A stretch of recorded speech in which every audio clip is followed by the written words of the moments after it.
The UCLA Bruin, Kay Cockerill, will be on the call in Spain. She joins us now. Kay, it's great to see you. A lot of talk about the players. I'm curious what intrigues you the most about the captain matchup between Stacy Lewis and Suzanne Patterson.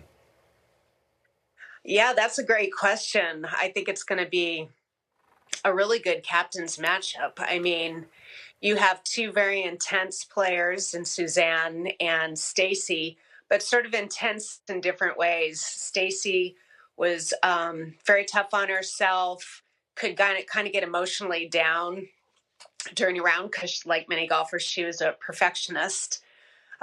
Suzanne kind of has more of that outward, in your face, pump fist.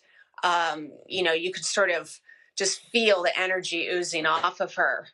And I think they both probably are going to lead their teams in a similar manner. I mean, I think Stacy's a little more quiet, deep thinking, introspective, and she's all about details. Whereas Suzanne, from what I know about her, she's just all passion, right? So I think she's going to really stir her players up, talking from the heart and really reaching in there and grabbing her players and having them work very hard for her. I'm curious, Kay, if you think there's a little more pressure on Stacy this time around. If you go back, 20 years when Europe started to win Ryder Cups, every time an American captain would show up on a losing streak, they looked as though they felt a little bit more weight of pressure, a little bit haunted. Europe's won the last two Solheim Cups. Do you think that's a little extra strain on Stacy Lewis this week, or do you not think that the past is really a factor for her at all? Oh, I definitely think it's going to be a factor. They want to stop that bad bogey train that they're on right now. And Europe has a chance for the first time to win 3 in a row. They've won 2 in a row a couple of times. Maybe it'll be a little bit easier for her mentally because the fact that they're overseas in Spain. I think it would be a lot tougher if she were facing the fact of trying not to lose 3 in a row in the United States, because you're already come over to foreign soil and you can go into that underdog mode because you don't have the fans behind you. But I know Stacy doesn't want to lose. And,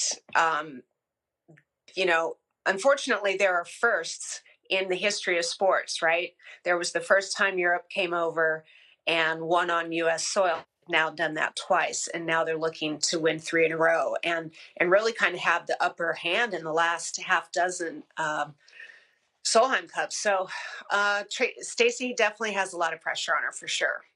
Okay, Lexi Thompson also has a lot of pressure on her. She's been such a part of these teams on the American side. She's missed 5 of her last 6 cuts. She has no top 10s this season. Does it boil down to the putter, or is there something else going on with Lexi's struggles? You look at both she and Danielle are the most experienced on the team, yet they're the two that have been struggling the most. And with Lexi, gosh, I watched her in Cincinnati, and I was really impressed with how she hit the ball. She wasn't super consistent. Maybe her wedge play wasn't spot on. But I tell you, her putting stroke looked good. And there was one hole, I think it was what was it? It was a par 5, like the 14th hole. And she just laced a 3-wood off the deck, 250 to the front of the green. And there are not too many women that can do that. She flew it dead into the center of the green and it just released over.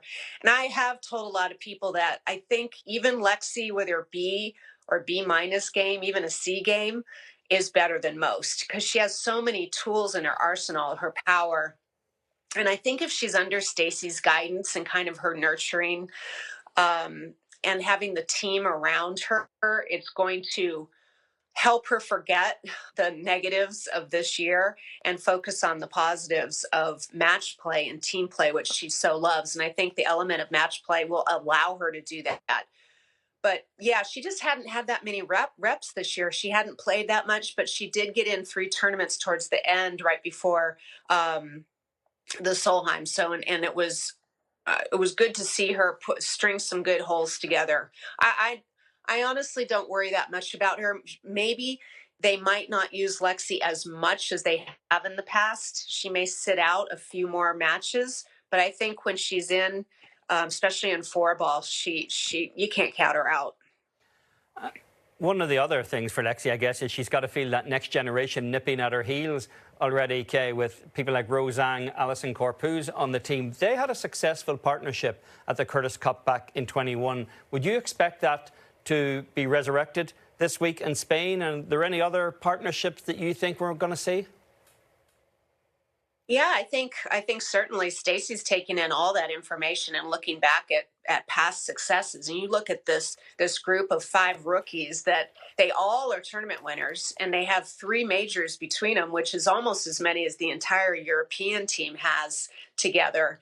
You know, Lilia Vu paired really nicely with Nelly at the International Crown. So I think that might be a possibility. I think you might even see her put together a couple of the younger players like Andrea Lee and Rose Zhang, you know, the Stanford connection. Would that be too cute? I don't know, but I think those two get along really well. They both have the same type of disposition and very consistent golf games. I think, you know, there have pairings in the past where they've put rookies out there together, and I think those two, for example, could handle it.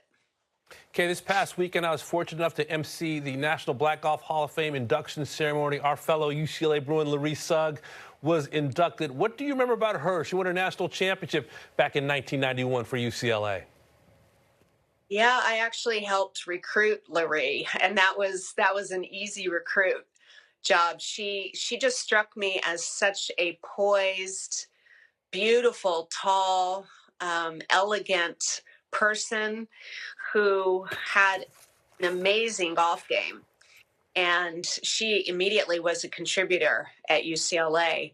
And when I watched her turn professional, I saw that I think like for a lot of us, turning professional is not the easiest thing to do.